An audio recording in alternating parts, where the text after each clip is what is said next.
नमस्कार, real estate से जुड़ी तमाम खबरों और जानकारियों के साथ एक बार फिर हाजिर हूँ आपके अपने फेवरेट शो रियलिटी चेक को लेकर। मैं हूँ रामेश्वर मिश्रा। इस बार का शो कुछ खास है, no more tension in Noida extension. जी हाँ, इस बार की यही थीम है।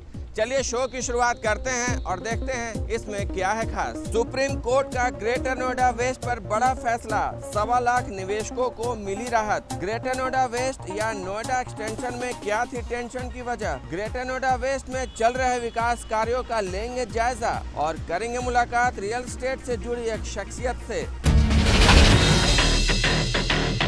नोएडा एक्सटेंशन या ग्रेटर नोएडा वेस्ट में सुप्रीम कोर्ट से बड़ी राहत मिली है। सुप्रीम कोर्ट ने 65 गांव के किसानों की याचिका खारिज करते हुए ये कहा है कि अब किसानों को जमीन नहीं लौटाया जाएगा।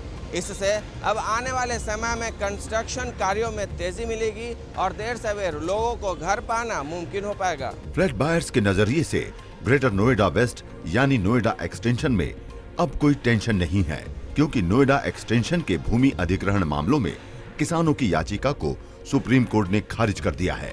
किसानों ने भूमि अधिग्रहण को चुनौती देते हुए अपनी जमीन वापस मांगी थी, लेकिन सुप्रीम कोर्ट के फैसले से अब किसानों की जमीन नहीं लौटाई जाएगी। किसानों ने अपनी याचिका में कहा था कि ग्रेटर नोएडा वेस्ट में जमीन अधिग्रहण गैर कानूनी तरीके से किया गया और इसके लिए एनसीआर प्लानिंग बोर्ड से भी अनुमति नहीं ली गई। वहीं अथॉरिटी की दलील थी कि इलाके के विकास के लिए जमीन खरीदी गई थी और किसानों के हितों का पूरा ख्याल रखा गया है। पिछली सुनवाई के दौरान किसान की ओर से दायर याचिका पर कोर्ट ने अपना फैसला सुरक्षित रख लिया था। पिछली सुनवाई के दौरान सुप्रीम कोर्ट ने किसानों के वकीलों से सवाल किया था कि अगर अधिग्रहण संबंधी नोटिफिकेशन गलत था तो उन्होंने अपील दाखिल करने में देरी क्यों की। साथ ही इस मामले में मुआवजा भी ले लिया गया और फिर रिट दाखिल कर दी गई। गौरतलब है कि 3 फरवरी को सुप्रीम कोर्ट ने इलाहाबाद हाई कोर्ट के उस फैसले को बहाल रखा था जिसमें ग्रेटर नोएडा वेस्ट समेत किसानों की अधिग्रहित जमीन में से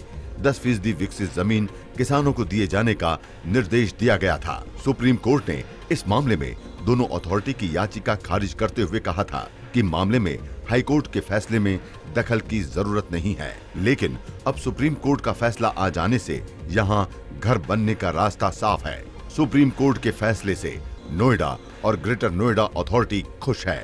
तो यह बहुत ही इस लिहाज से ऐतिहासिक फैसला है, विकास के लिए दिया गया फैसला है। अब ये क्षेत्र नोएडा और ग्रेटर नोएडा का क्षेत्र तेज़ी से आगे बढ़ पाएगा, विकास कर पाएगा और जो इन्वेस्टर्स का कॉन्फिडेंस हिल गया था, फाइनेंशियल इंस्टीट्यूशंस का कॉन्फिडेंस हिल गया था, वो फिर से वापस बहाल होगा और यह क्षेत्र बड़ी तेजी से आगे बढ़े। इसी के साथ अब नोएडा एक्सटेंशन में जमीन विवाद पूरी तरह खत्म हो गया है। साथ ही तमाम निजी परियोजनाओं पर लटकी तलवार भी हट गई है।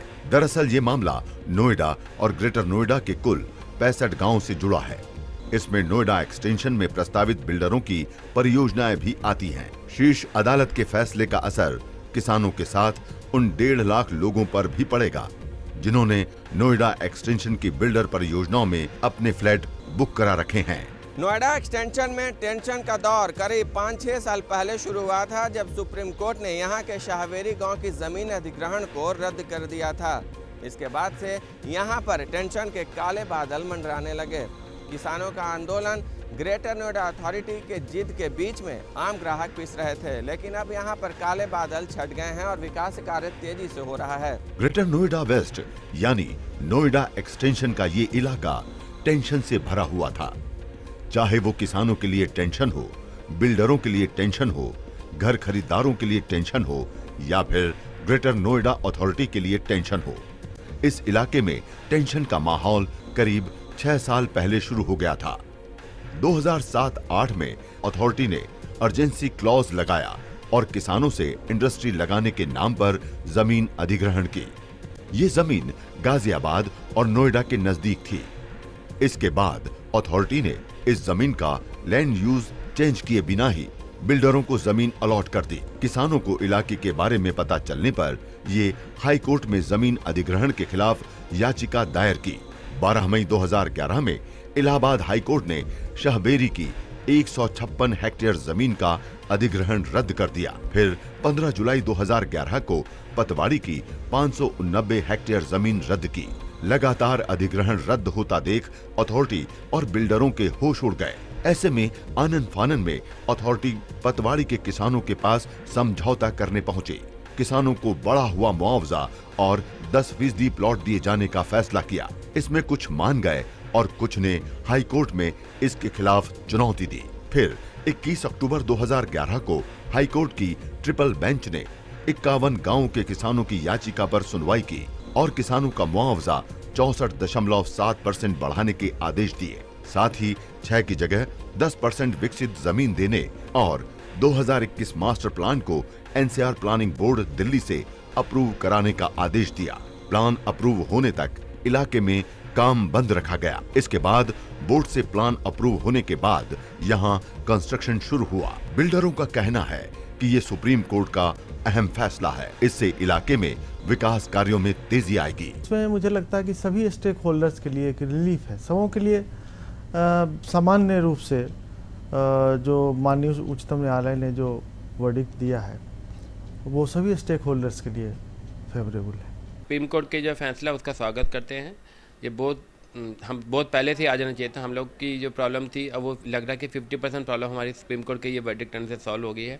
बाकी 50% हमारी जो लड़ाई है वो बिल्डर के साथ में, क्योंकि हमारे को जो फ्लैट है वो 4-4, 5-5, 6-6 साल डिले हो चुके हैं। सुप्रीम कोर्ट के फैसले से होम बायर्स, अथॉरिटीज और बिल्डरों की तो समस्याएं खत्म हो गई हैं, लेकिन अभी भी 5 से 6% विकसित प्लॉट के लिए लंबे समय से किसान भटक रहे हैं। तो सवाल अब ये है कि अथॉरिटी 64.7% बढ़ा हुआ मुआवजा और 10% विकसित जमीन लेने में किसानों को क्या लंबे समय तक इंतजार करना पड़ेगा? क्यों बन गया है ग्रेटर नोएडा वेस्ट प्रॉपर्टी निवेशकों के लिए हॉट प्रॉपर्टी डेस्टिनेशन जोन? ये खबर देखेंगे एक छोटे से ब्रेक के बाद। आप बने रहिए हमारे साथ।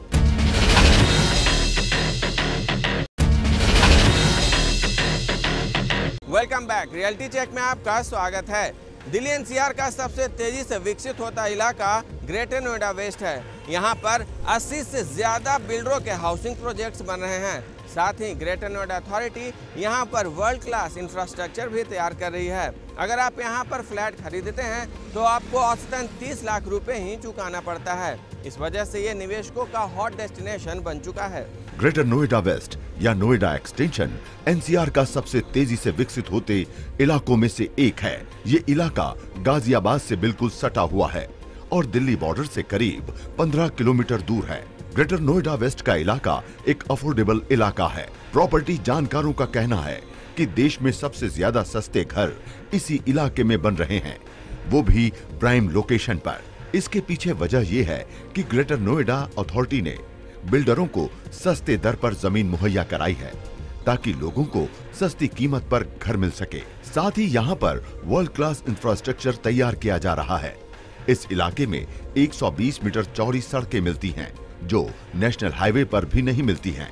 साथ ही यहाँ sewerage, electricity, school, bank, mosque, घरेलू बाजार, पेट्रोल पंप जैसे बेसिक इंफ्रास्ट्रक्चर की भी उचित व्यवस्था की जा रही है। हम लोग तो लेजर वैली अगले महीने से दे रहे हैं। लेजर वैली में जो हमारे विलाज हैं उनको अगले महीने से दे रहे हैं और दिसंबर में हम लोग गोल्फ होम का पोजीशन शुरू करने वाले हैं। और हर 6 महीने पे हम लोग जो तैयार हो जाएगा वो बायर्स को हम लोग ऑफर करते रहेंगे। ग्रेटर नोएडा वेस्ट बिल्डर्स के हाउसिंग प्रोजेक्ट का हब बन गया है। यहाँ करीब 80 बिल्डरों के 100 से ज्यादा हाउसिंग और कमर्शियल प्रोजेक्ट्स बन रहे हैं। इस इलाके में करीब 5 लाख फ्लैट बनाने प्रस्तावित हैं। इसमें से 10,000 फ्लैट्स बनकर तैयार हैं। साथ ही कई परिवारों ने यहाँ आकर रहना भी शुरू कर दिया है। यहाँ पर गौरसंस, आम्रपाली, सुपरटेक जैसे बिल्डरों के हजारों की संख्या में फ्लैट्स बन रहे हैं। यहाँ सबसे ज्यादा फ्लैट्स आम्रपाली ग्रुप के बन रहे हैं। ग्रेटर नोएडा वेस्ट में करीब 80,000 फ्लैट्स अकेले आम्रपाली ग्रुप के ही हैं। वहीं गौरसंस यहाँ सबसे पहले पोजीशन देने वाले डेवलपर हैं। प्लस नोएडा एक्सटेंशन में क्योंकि 1 साल, 1.25 साल की करीब जो है एनसीआर प्लानिंग बोर्ड और हाई कोर्ट की वजह से काम रुका रहा, तो उसके बाद क्या हुआ, सारे काम एक साथ शुरू हुए तो जिनका कंप्लीशन अब 2015 और 2016 में, तो मेरे ख्याल 2015 में जैसे अभी हमारी कंपनी करीबन 9000 फ्लैटों का पोजीशन इस साल दे रही है, रजिस्ट्रेशन ऑलरेडी स्टार्ट हो चुके हैं, 1000 से ऊपर लोगों का पोजीशन हो गया है। तो रजिस्ट्रेशन का प्रोसेस आप देखेंगे 2015 और 16 में काफ़ी होगा, बहुत ज़्यादा होगा, कम से कम 60 से 70 हज़ार मकान इस दौरान अगले एक साल के अंदर जो है वो ग्रेटर नोएडा वेस्ट कनेक्टिविटी के लिहाज से भी एक बढ़िया इलाका है।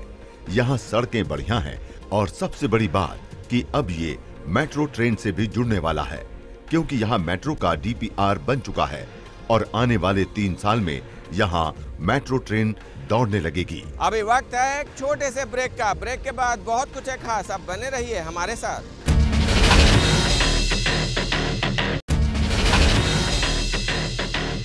Welcome back. रियलिटी चेक में आपका स्वागत है। चलिए वक्त हो चला है रियल एस्टेट से जुड़ी एक शख्सियत से मुलाकात करने का।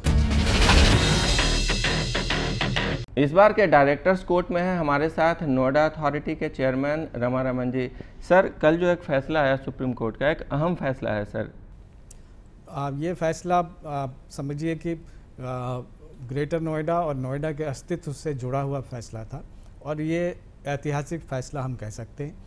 इसमें ग्रेटर नोएडा के 39 गांव के एक्विजिशन के भविष्य का सवाल था और 23 गांव नोएडा के थे और करीब इसमें 3 लाख जो फ्लैट बायर्स हैं उनके भविष्य के ऊपर जुड़ा हुआ था। अगर एक्विजिशन खारिज हो जाता तो इन्होंने जो इन्वेस्ट किया है 3 लाख, उनमें से कईयों को खुदकुशी करनी पड़ती और कई लोग डिप्रेशन और टेंशन के मारे इसमें परेशान होते, बीमार होते, तरह तरह के मुश्किलात पैदा होती, तरह तरह के मुकदमे होते, मुकदमों की बाढ़ लग जाती और अथॉरिटी में ताला लग जाता। तो यह बहुत ही इस लिहाज से ऐतिहासिक फ़ैसला है, विकास के लिए दिया गया फ़ैसला है। अब ये क्षेत्र नोएडा और ग्रेटर नोएडा का क्षेत्र तेज़ी से आगे बढ़ पाएगा, विकास कर पाएगा और जो इन्वेस्टर्स का कॉन्फिडेंस हिल गया था, फाइनेंशियल इंस्टीट्यूशंस का कॉन्फिडेंस हिल गया था, वो फिर से वापस बहाल होगा और यह क्षेत्र बड़ी तेज़ी से आगे बढ़ेगा। Sir, Greater Noida West as a इलाका आप किस तरीके का इलाका देखते हैं? क्योंकि यहाँ पर वर्ल्ड क्लास इंफ्रास्ट्रक्चर डेवलप किया जा रहा है, आने वाले समय में काफ़ी आबादी भी यहाँ पर होगा। एक कैसा इलाका है सर आसपास के अगर इलाकों से हम तुलना करें तो? देखिए, जो ग्रेटर नोएडा वेस्ट है इसमें ही करीब 2.5 लाख फ्लैट बन रहे हैं, तो एक डेंस पॉपुलेशन वाला ये पॉकेट होगा ग्रेटर। अदरवाइज़ ग्रेटर नोएडा का जो बाकी इलाका है, बाकी जो डेवलपमेंट प्लान है, जिस तरह से उसका मास्टर प्लान बना है, काफ़ी अच्छा प्लान बना हुआ है, चौड़ी सड़कें हैं, हरियाली है और इस पॉकेट में मेजर पॉकेट ऐसा होगा जिसमें कि काम करने वाले लोग जो दिल्ली में काम करते हैं, विभिन्न फैक्ट्रियों में काम करते हैं, विभिन्न कार्यालय में काम करते हैं, तो एक तरह से जो वर्किंग क्लास है वो इसमें रहेगा और इसके लिए इसको ध्यान में रखते हुए बहुत अच्छे इंफ्रास्ट्रक्चर सुविधाएं यहाँ क्रिएट की जा रही हैं। जो पब्लिक ट्रांसपोर्ट सिस्टम है कि यहाँ के लिए मेट्रो की रूट की भी परिकल्पना की गई और जिसका काम जल्दी शुरू होगा। इसी तरह सिटी बस सर्विस, पेयजल की अच्छी सुविधा की 24 घंटे पेयजल उपलब्ध होगा, चौड़ी सड़कें होगी, नोएडा से कनेक्टिविटी के लिए 2-3 पुल हिंडन के ऊपर प्लान है और इस तरह से ये ऐसा क्षेत्र विकसित हो रहा है कि जैसे किसी को अगर दिल्ली भी आना है तो आराम से 45 मिनट में दिल्ली पहुंच सके। इस तरह से हम विकसित कर रहे हैं और सारी सुविधाएं की, स्कूल भी, हॉस्पिटल भी, सब कुछ अच्छे, शॉपिंग सेंटर भी, एक तरह से सेल्फ कंटेंड सिटी के रूप में Greater Noida West develop. Sir, तो एक स्मार्ट सिटी भी बनाने की बातचीत चल रही है क्योंकि ये काबिलियत है, ग्रेटर नोएडा वेस्ट के पास भी काबिलियत है और नोएडा के पास भी काबिलियत है, तो क्या चीज़ें और इसमें शामिल हो ताकि इसको एक स्मार्ट सिटी बनाया जाए? देखिए, ग्रेटर नोएडा और नोएडा स्मार्ट सिटी होने के जो मानक हैं उसमें से ज़्यादातर मानक वो ऑलरेडी पूरा करता है। सिर्फ जो कमी है पब्लिक ट्रांसपोर्ट सिस्टम की, अगर मेट्रो की सुविधा हो जाती है, city bus, reliable city bus service की सुविधा हो जाती है, तो हम समझते हैं कि ये इन 2 शहरों को हम वास्तविक तौर पे स्मार्ट सिटी के रूप में कैटेगराइज कर सकते हैं। इसमें और थोड़ा अगर हम इम्प्रूवमेंट कर दें कि अभी जैसे पेयजल 24 घंटे नहीं है, 3 बार आता है या 2 बार आता है कहीं कहीं, तो अगर 24 घंटे पेयजल मिलने लगे, जिसकी कोई दिक्कत नहीं है, हमारे पास पर्याप्त पेयजल उपलब्ध है, बेसिकली संकल्प की बात है, तो 24 घंटे पेयजल मिल जाए, 24 घंटे पावर मिल जाए, ज़्यादातर सर्विसेज ऑनलाइन सर्विसेज हो जाएंगे अथॉरिटी में, मान लीजिए, या अन्य ऑफिसेस में भी कोई ड्यूज़ जमा करना है, कोई टैक्स जमा करना हो, कोई सेस जमा करना हो या किसी सुविधा के लिए आपको कोई ऑनलाइन बुकिंग करनी है तो ये सब ऑनलाइन सुविधाएं अवेलेबल हो जाएं, तो ये दोनों शहर अपने आप में स्मार्ट सिटी के रूप में सबसे पहले कैटेगराइज हो जाएंगे। ओके, हम अगर नोएडा की बात करें तो सर नोएडा में भी काफ़ी चीज़ें हो चुकी हैं यहाँ पर हालांकि ज़मीन नहीं है लेकिन इंफ्रास्ट्रक्चर वो काफ़ी बेहतरीन है, मतलब दिल्ली एनसीआर की हम अगर बात करें तो। लेकिन सर जैसा कि बहुत खबरें भी आ रही हैं यहाँ पर कि अतिक्रमण बहुत हो रहा है यहाँ पर, तो इसके बारे में आप क्या उपाय कर रहे हैं सर? अतिक्रमण के खिलाफ हमने जोरदार अभियान चलाया हुआ है और इसमें जो भी जिन्होंने भी अनऑथराइज तरीके से कुछ अस्थायी कंस्ट्रक्शन कर लिया है तो हम लगातार उनको चिन्हित करके उनके खिलाफ एक्शन ले हमारी टीम जा रही है। पुलिस से भी उसमें पर्याप्त सहयोग मिल रहा है, हमें पीएसी भी आवंटित की गई इसके लिए और जल्दी यह शहर अतिक्रमण से आपको मुक्त दिखाई देगा। और सर यातायात की अगर हम बात करें तो काफ़ी सर बॉटल नेक हो गया है ये नोएडा। बिल्कुल सही कह रहे हैं आप।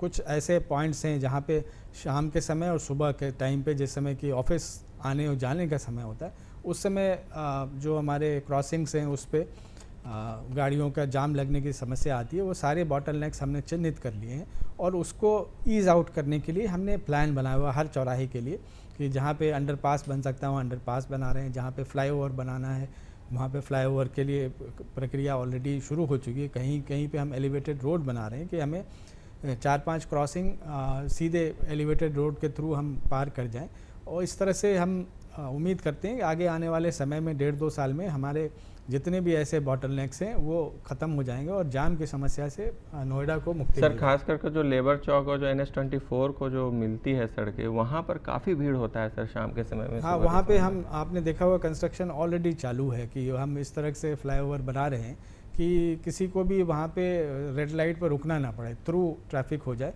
तो हम समझते हैं 1 साल के बाद वो चौराहा तो जाम से मुक्त हो जाएगा। ऑलरेडी हमारा 30% काम वहाँ पे हो चुका है। सर और मेट्रो विस्तार की बात करें तो कहाँ तक चीज़ें पहुँच चुकी है? मेट्रो क्या हम आपको बता दें कि अभी 3 लाइनों पे काम चल रहा है। एक तो नोएडा मेट्रो रेल कॉरपोरेशन के अंदर नोएडा से ग्रेटर नोएडा को जोड़ने के लिए लाइन बनाने का काम, उसका टेंडर हो चुका है और उस पर जल्दी काम हम समझते हैं कि 15-20 रोज में काम शुरू होने की संभावना है। दूसरी लाइन है जो एक्सटेंशन है जनकपुरी से लाइन मेट्रो की DMRC की जो आ रही है कालिंदी कुंज सरिता विहार तक आ रही है, उसको एक्सटेंड करके बॉटनिकल गार्डन तक लाने की, तो उस पर भी काम ऑलरेडी चल रहा है। आप यमुना पे देखेंगे कि ऑलरेडी पुल बनने की स्थिति में है और हम समझते हैं कि 1.5 से पौने 2 साल में ये लाइन का काम कंप्लीट हो जाएगा। और तीसरा रूट है वह सेक्टर 32 से 62 तक का एक्सटेंशन है मेट्रो का, उस पर भी कार्रवाई DMRC ने टेंडर की प्रक्रिया शुरू कर दी है और हम समझते हैं कि 2 महीने के बाद इस पे काम शुरू करने की स्थिति बनेगी। इसके अलावा 2-3 और लाइनें हैं जिसकी फिजिबिलिटी स्टडी हमने कराई है। एक तो सेक्टर 71 से ग्रेटर नोएडा वेस्ट होते हुए नॉलेज पार्क तक की लाइन और दूसरी लाइन है सेक्टर 143 एक्सप्रेस वे के लॉन्ग महामाया फ्लाईओवर होते हुए मयूर विहार तक का लिंक, मेट्रो लिंक। इस मेट्रो लिंक के बन जाने से मेट्रो की 3 लाइन की कनेक्टिविटी मिल जाएगी।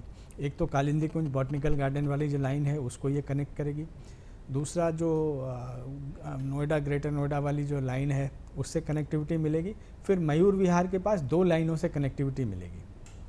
तो इस तरह से ये बहुत ही इम्पोर्टेंट लिंक होगा, जो इसको बदलना हो तो 4 रूट की मेट्रो को वो इस मेट्रो लिंक से जो ट्रैवलर्स हैं वो लिंक करके कहीं से कहीं दिल्ली में जा सकते हैं। तो ये बहुत ही इम्पोर्टेंट हमारा।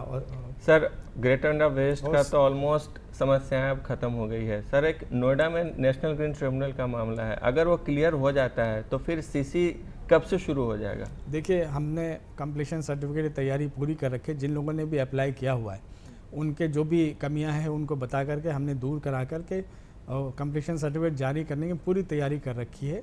और जहाँ तक मेरी जानकारी है कि जो नोटिफिकेशन है इको सेंसिटिव जोन का वह 1 हफ्ते में उम्मीद है कि वह जारी हो जाएगा, तो उसके बाद 1 हफ्ते के बाद यह टेंशन भी दूर। अच्छा, तो अब नोएडा एक्सटेंशन के बाद अब नोएडा का भी टेंशन दूर होने की उम्मीद है। बिल्कुल। सर एक आखिरी सवाल, ग्रेटर नोएडा वेस्ट तो चलिए ठीक है एक नाम, लेकिन नोएडा एक्सटेंशन काफ़ी पॉपुलर नाम है, तो इसको आप नोटिफाई करके नोएडा एक्सटेंशन क्यों नहीं कर सकते? क्योंकि सबके जबान पर है ये। वो जबान पे है, लेकिन इससे एक भ्रामक स्थिति पैदा होती है। नोएडा एक्सटेंशन लेकिन से नोएडा का ही पार्ट है ये, नोएडा एक्सटेंशन नहीं, नोएडा का पार्ट मयूर विहार एक्सटेंशन, नहीं, एवरीवेयर इसका एक्सटेंशन। डेवलपर्स नाजायज़ फ़ायदा उठाते हैं, क्योंकि ये बेसिकली ग्रेटर नोएडा का पार्ट है। नोएडा कहने से जो बायर्स है उनको ये फीलिंग होती है कि जैसे नोएडा का पार्ट है, तो इस वजह से लोगों को काफ़ी आपत्ति थी। दिल्ली एनसीआर लोग बोलते हैं तो दिल्ली एनसीआर जोड़ दिया जाता है, तो सर हर्ज क्या है अगर नोएडा एक्सटेंशन अगर हम उससे हमारे दो आपत्तियां हैं कि एक तो नोएडा जुड़ा होने से लोगों को, जो बायर्स हैं, जो अलॉटीज़ हैं, उनको ये भ्रांति होती है कि नोएडा का पार्ट है। उस गलतफहमी में बहुत लोग बुक कर लेते हैं, जो बाद में उनको धक्का लगता है। तो इस तरह की चीटिंग वाली चीज़ नहीं करनी चाहिए, क्योंकि ग्रेटर नोएडा का पार्ट है, तो इसलिए कुछ आपत्ति भी आई थी। तो इस वजह से हमने ये कहा कि इसको ग्रेटर नोएडा वेस्ट कर लें। ठीक है, पॉपुलर हो गया, बाद में ग्रेटर नोएडा वेस्ट भी पॉपुलर हो जाए। दूसरा, एक्सटेंशन में टेंशन जुड़ा हुआ है, तो इसलिए भी हमने कहा था कि तो जब से ये बसना शुरू हुआ तब से ही टेंशन का सबब बना हुआ है, तो इसलिए हमने नाम परिवर्तित कर दिया जिससे कि टेंशन खत्म हो। चलिए सर, ईटीवी से जुड़ने के लिए आपको बहुत बहुत शुक्रिया। चलिए, वक्त तो चला है आपसे विदा लेने का। उम्मीद करते हैं कि रियलिटी चेक का ये खास एपिसोड आपको पसंद आया होगा, लेकिन इस प्रोग्राम को और कैसे उम्दा बनाया जाए, इसके लिए आप हमें ज़रूर लिखें। एक बात और, अगर आप बिल्डर के रवैये से परेशान हैं या फिर रियल एस्टेट से जुड़ी कोई भी समस्या हो तो हमें लिखना ना भूलें। हमारा पता है rcup@etv.co.in। आप हमारे साथ फेसबुक पर भी जुड़ सकते हैं। तो चलिए, दीजिए रियलिटी चेक की टीम को इजाज़त। अगले हफ्ते हम फिर मिलेंगे कुछ नई जानकारियों के साथ। तब तक के लिए नमस्कार।